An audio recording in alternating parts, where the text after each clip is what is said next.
Hey, welcome back, everybody. It's time once again for another episode of our community, the Hispanic business community here in Orange County, powered by the Orange County Hispanic Chamber of Commerce and Orange County's only community radio station, OC Talk Radio, streaming live from our studios here at the University of California, Irvine's Deal Applied Innovation Center. With our local resident who's going to tell us about some local events here, John Gutierrez. Hey, everybody. Welcome again to our Orange County Hispanic Chamber of Commerce podcast show, powered here by, of course, the Orange County Hispanic Chamber of Commerce. And welcome to, again, another great show. We're excited to have another special guest with us. Today, we have Mayor Khan here from Irvine. And it's a special, special day for us because I know we're celebrating Fiesta Latina in Irvine this upcoming Sunday from 11 to 3 at the beautiful Great Park. Welcome, Mayor. Thank you for being on our show today. Thank you so much, John. It's great to be here.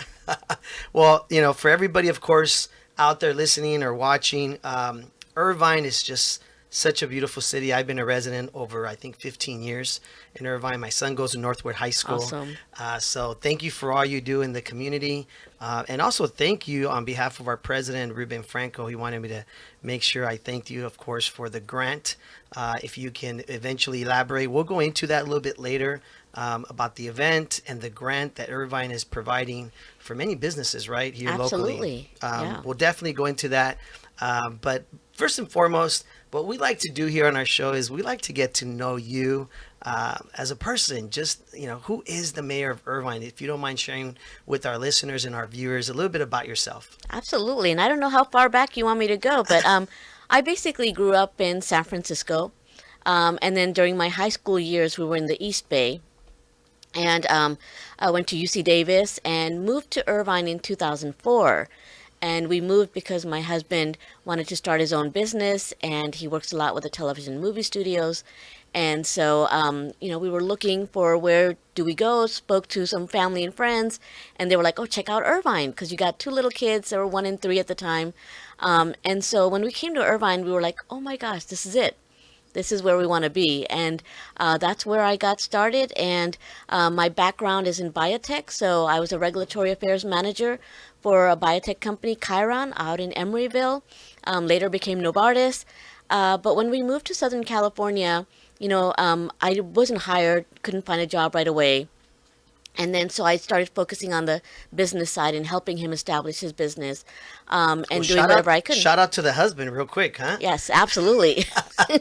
We got to make sure we always shout out to the spouses. Oh, right? absolutely. Because they play such a huge role in our lives, don't they? I wouldn't be able to do all the things I'm doing right now without his support. So definitely, big shout out to him. So you were helping him with his business at the time? With his business. And, you know, from there, you know, kids started to go to preschool. I started to delve in a little bit of nonprofit, volunteering my time. And then, of course, the recession hits. And so, you know, we're struggling with that. And really, for me, I'm not the kind of person that just sits somewhere. I need to be out and about and know what's going on. So I really put a lot of my time dragging my 2 boys along with me, volunteering for different events, different issues. And from there, you know, just kind of was approached to lead a local nonprofit. And I was asked if I would be the executive director of the Newport Mesa Irvine Interfaith Council. And this is a interfaith community working with multiple religious groups, churches, mosques, synagogues, temples, really looking at the issues that they were being faced with and presenting them into the community to make our communities even better. That's great. What a great organization. That was an amazing organization. I loved my time there. I served as the executive director for about 5 years. And that's really what led me to politics is, you know, as I heard more and more issues, I found myself showing up at the city council meeting during my 3 minutes of public speaking and, you know, sharing my input. And really, what was really disheartening was seeing a council that just wasn't responding. Like, it almost felt like I didn't matter. And it, you know, for anyone that's spoken for those 3 minutes, you know how difficult it is. It's nerve-wracking.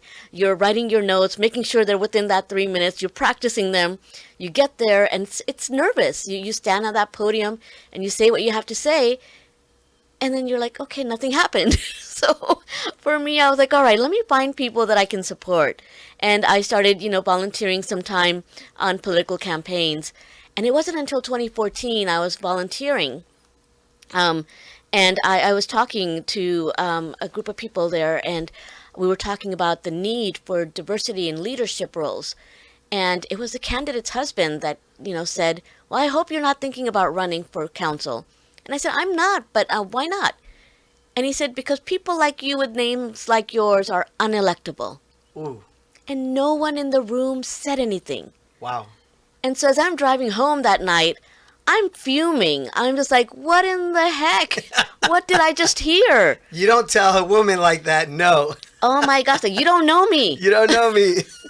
And so for me, that was my launching pad. Wow. It was like if in 2014 I'm hearing this being said to me, Yes. what am I doing for the generations behind me? Yes. And that was the point where I was like, okay, I've got to do this. And my family was like, "You're crazy, don't do it. Politics is nasty," which it is. But I was like, I've got to do this.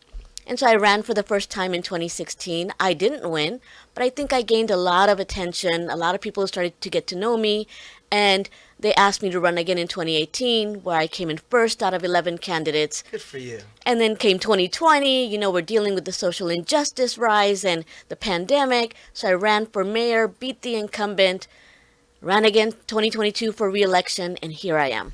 Salud. Oh, gracias. Gracias. Wow, that is well, that's great that, even though that first year, right? Like you said you didn't win, but you said I came back again. Yeah. That shows a lot of, just like they say, like that Rocky, when you're down, you still come back fighting. You have to, because that's the point where you bounce up. And a lot of people give up at that point. And I've learned that throughout my career. Like, my career has never been linear. It's like, from biotech to business to nonprofit to politics. I've just basically let my life go in a direction where I felt needed. And I think a lot of times there have been ups and downs. And it's the point where you're at the bottom where there's only one way to go. So don't give up at that point. Well, and that is where I think a lot of our local businesses, right, after the pandemic are kind of going through or went through, right? Yes. There's this difficult times, and I, obviously earlier we mentioned the IRP grant here in Irvine, Irvine Recovery Plan Grant. Can you share about that? Because I think it's important that our listeners, our viewers understand, and as you mentioned, maybe other cities will also incorporate this amazing grant that's helping businesses, right? Absolutely. One of the things that I love doing is being out in the community, because you get to hear what's going on and what's needed. And as I was making my way through the business community, what I heard was, especially our ethnic business community members, our ethnic chambers, and a lot of our ethnic nonprofits that do the groundwork are all based off of volunteers. They don't have the funds to have offices or staff and really grow the way they should be growing. And so when we got federal funding that was dedicated for the community, I took $5 million of what we had, and I said, you know what, we're going to dedicate this to our business community and our nonprofits, with an emphasis on helping those ethnic community members that do the groundwork and need that support to build themselves up and grow.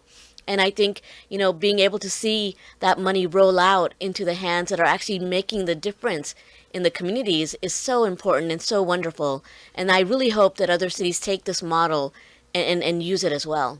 Well, I appreciate you partnering with us at the Orange County Hispanic Chamber of Commerce with this grant, because I know we're going to be helping roll this out to some of our business owners. Yes. That can participate and hopefully, obviously receive this grant, because every penny counts, right? When you're trying to rebuild a business and you're trying to, hire more staff or whatever it is, the resource that you need for your business. So that sure says a lot about, what you're doing out in the community. And speaking of community, I know that Fiesta Latina in Irvine is coming up this Sunday, again at 11:30.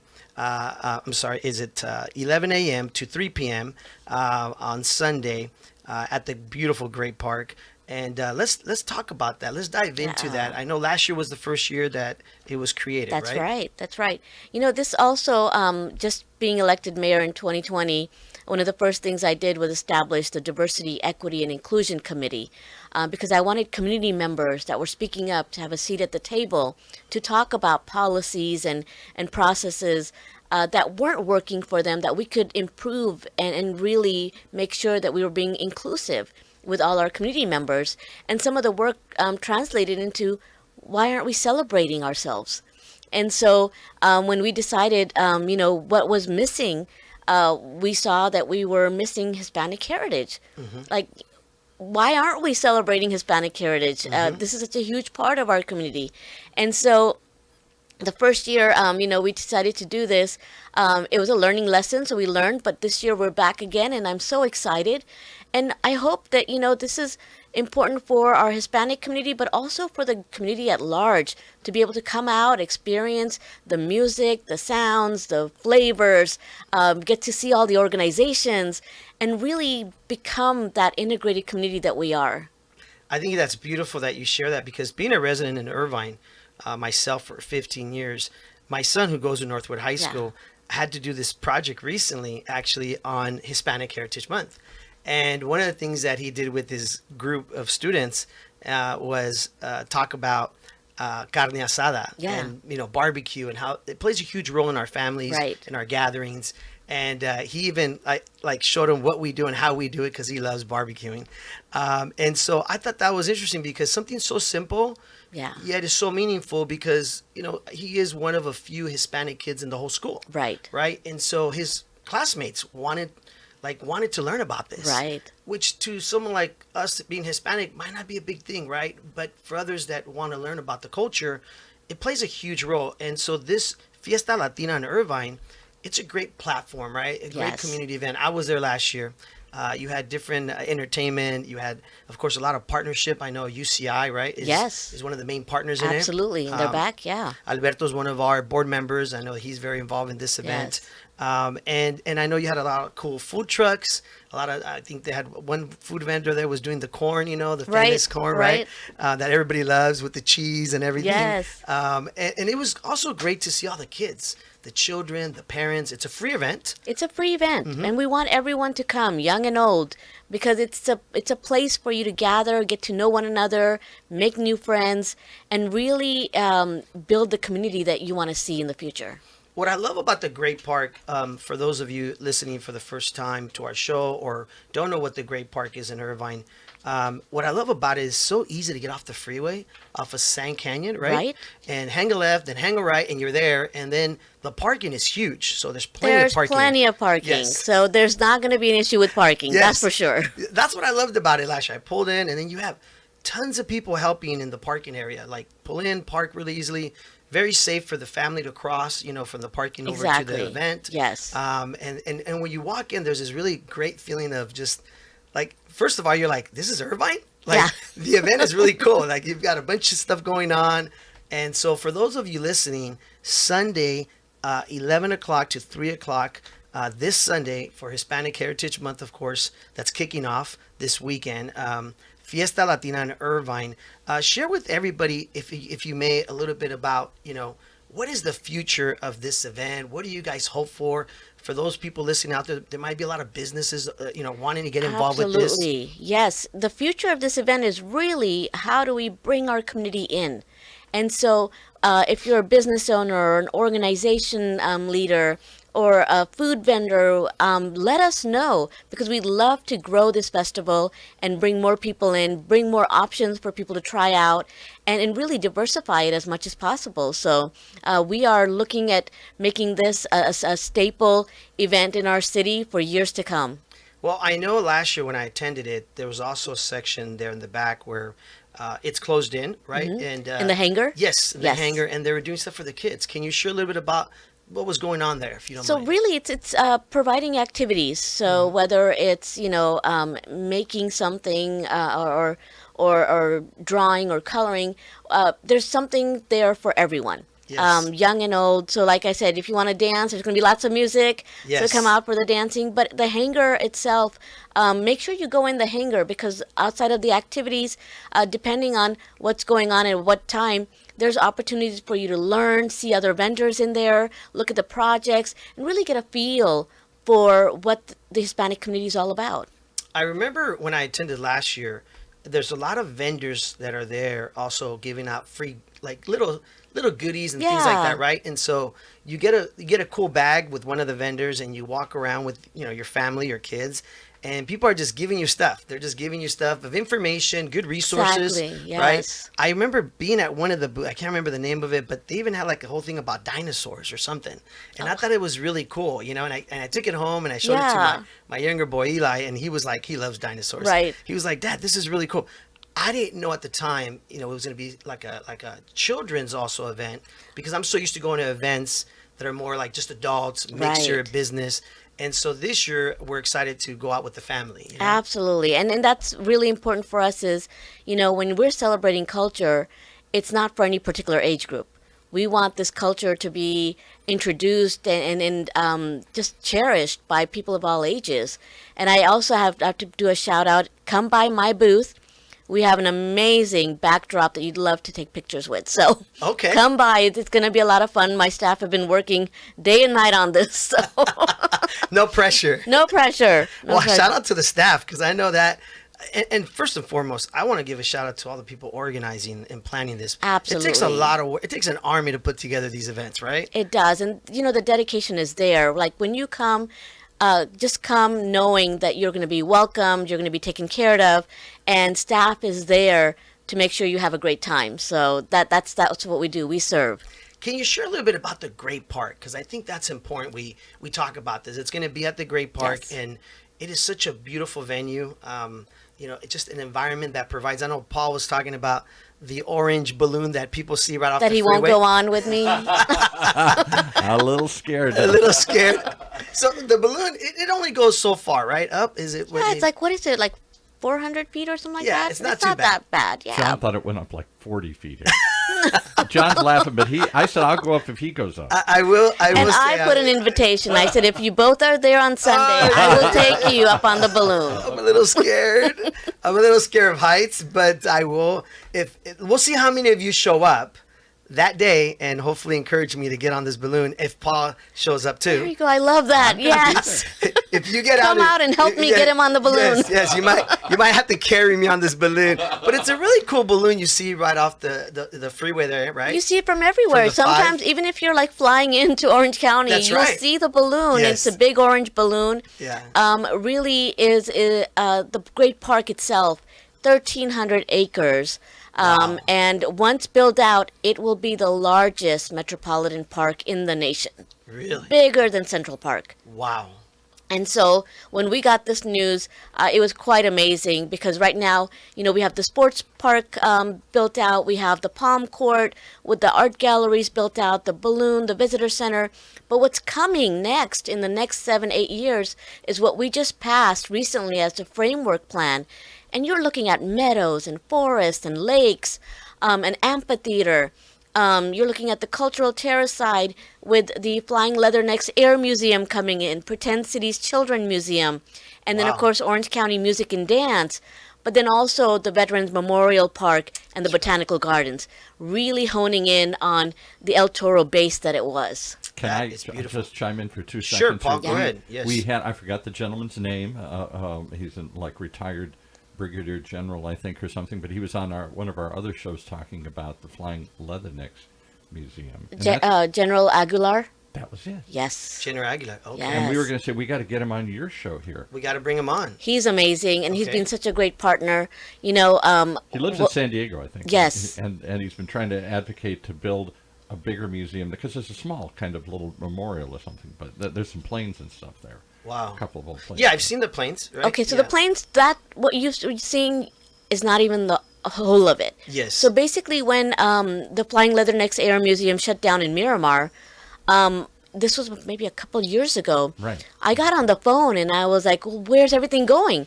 Because a lot of those planes actually flew out of El Toro. So there's historical significance of that museum. And so they were like, well, what are you thinking? And I'm like, I'm thinking about bringing it to Great Park.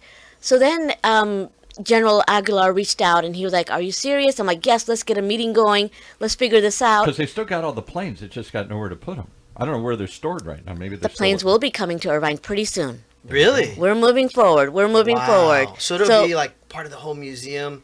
Oh, That kids can come absolutely. see with their families and learn about The it. vision that General Aguilar has for this museum is incredible. It was pretty wild, yeah. It's celebrating the past and also looking at the future, what's coming next in aviation. Yes. So people are going to have a chance to see the future of aviation, what's coming next, while looking at where we've been and the history behind El Toro and the planes that flew out of here. So it's going to be quite amazing.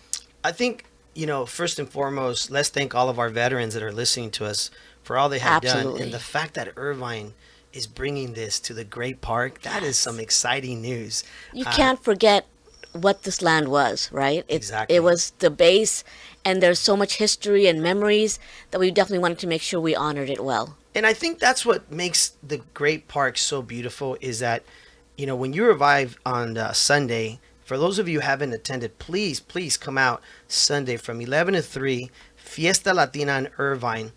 Let me tell you, the great park has, when you pull up, it just has so many beautiful areas. You just go walk around.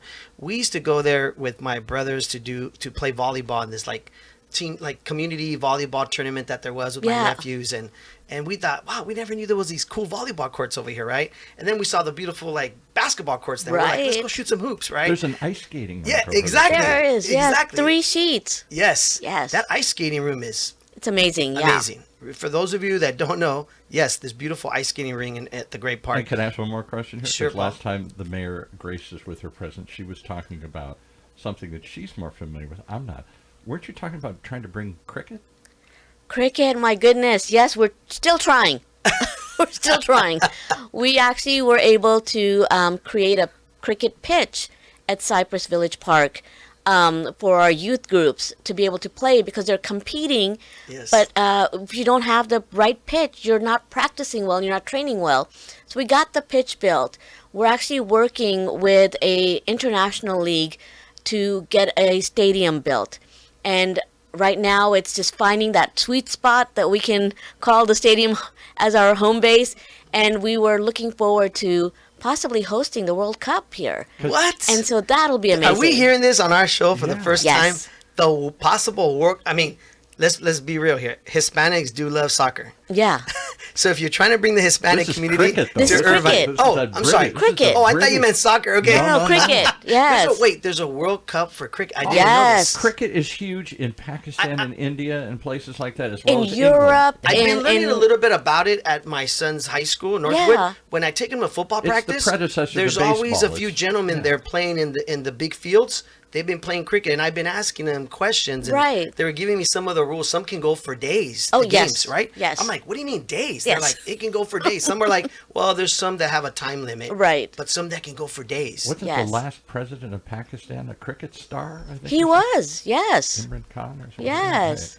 And so not only that, but even last night at the council meeting, I highlighted one of our Irvine residents who basically is on the USA girls team for cricket, and they just won their championship to move on to the global competition. So it's big here, but not a lot of people know about it. But a lot of our youth are really getting involved, and like this young lady is now in the USA team. It's amazing. So hopefully, if we can get it out here, it'll be a lot of fun and something new for our community to enjoy. And the international flavor of Irvine. You've got Yes. a mayor.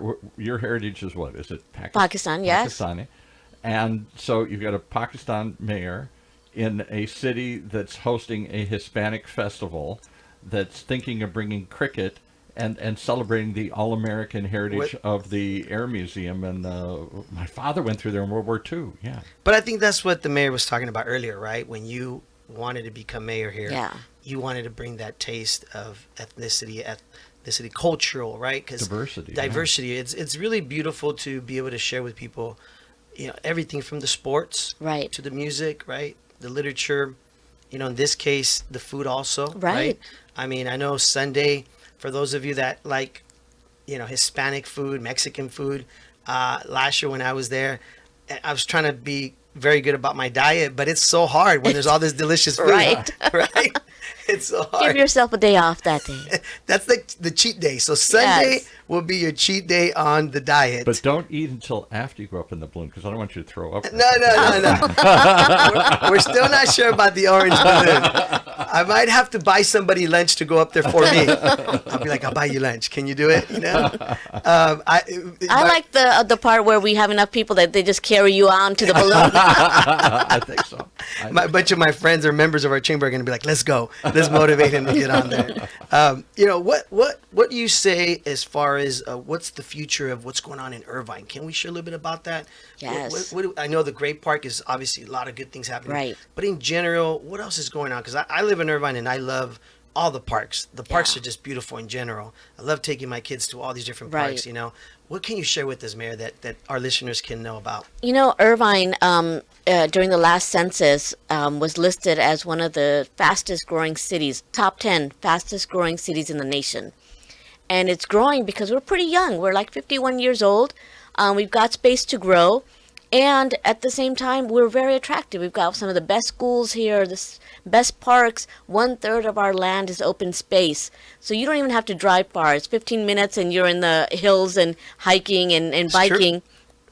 And so our goal for the future is to really expand upon what we've already built. It's making sure that as we're growing, we're taking into account the type of housing we need. Making sure that we have a diversified housing option. You've got your single family, your townhomes, your apartments, your condos, and your affordable housing as well. Making sure that some of our land trust apartments have that wraparound service that a lot of our disabled residents or veterans and others need, so that we're really incorporating that. And the one thing that we have done really, really well is that we don't have any areas in Irvine that you can say, oh, that's like a low-income area, or, this is a certain area. We're so integrated, and we did that purposefully. Mm-hmm. That, we want equity throughout. We want everyone to enjoy the parks the same way. We want everyone to get the same great education. We want people to be able to have the same good roads. And that's what we're going to be growing on. But on the other side is the business community. And that's another option that we have that we have been really focused on, making sure that we're helping not only our communities grow, but also stay here as well. How do we get them to the resources? Last year I brought in several people from the state and federal departments, including someone from the U.S. Department of State, to talk about how do you do business globally. Connecting our businesses with resources that is going to help them sustain not only here, but expand and grow, because that's going to be important. As much as we're helping our startups come up with those ideas and remain in Irvine or Orange County, we want our businesses to be able to do the same. I don't ever want to hear a business saying, you know what, I can't sustain myself here, I'm going to go somewhere else. We can do it here, and we can do it as a community, and that's exactly what we're going to do. Well, one of the things I loved, again, of Irvine is during the pandemic, I used to love going and just walking at the parks. Yes. For me, it just gave me this, from a mental health standpoint, from kind of like a yoga sense of, it was just so nice to go walk around these beautiful parks we have here in Irvine. So I want to thank you as a mayor for continuing to support, everything we got going on in Irvine, but also all the hard workers that are I see all the time, all these hard workers. My dad was a landscape worker all his life, and I know how much work it takes to keep up with all the beautiful landscape there is in Irvine. Right. If you're listening from somewhere else and you've never been to Irvine, when you get off the 5 freeway on Culver or one of these streets and you start driving down, like Culver or whatever it is, Sand Canyon, and you start seeing the trees and the parks, you're like in a different world. Oh, absolutely. We've got international visitors that come into Irvine and they're like, how do you keep this going? Yes. Yeah, that's why shout out to all the people that work out there, keeping our parks beautiful, because I know that takes a lot of hard work. Mayor, thank you so much for being here. I know the show goes by really fast. Again, we just want to remind everybody, Fiesta Latina in Irvine this Sunday at 11 a.m. It opens up to 3 p.m. Food, entertainment, great resources. A lot of vendors are there. UCI is there. A lot of great vendors are giving you free goodies, free stuff. Bring the children, bring the parents, bring everybody, and hopefully, maybe me and Paul Roberts Yes. Bring your camera. on the orange balloon, because we're a little scared of heights. But I think the mayor. I'm telling them it's going to be okay. All right. Thank you so much for Thank being you here. for having we me. really appreciate it. And again, folks, for those of you that are a part of our Hispanic Chamber of Commerce business community, stay tuned for the IRP grant, which is the Irvine Recovery Plan grant that the mayor is rolling out to help small businesses. Thank you, Mayor, for partnering with us on that. We really appreciate that. Thank you so much. Great to be here with you. We'll see you Sunday. Yes, absolutely. Take it away, Paul. Well, there you have it. One more reason to tune in each and every time. You never know what you're going to hear. You never know what you're going to see. New events coming up, and John Gutierrez takes to the air. Who knows? As we stream live from the University of California, Irvine's Beale Applied Innovation Center.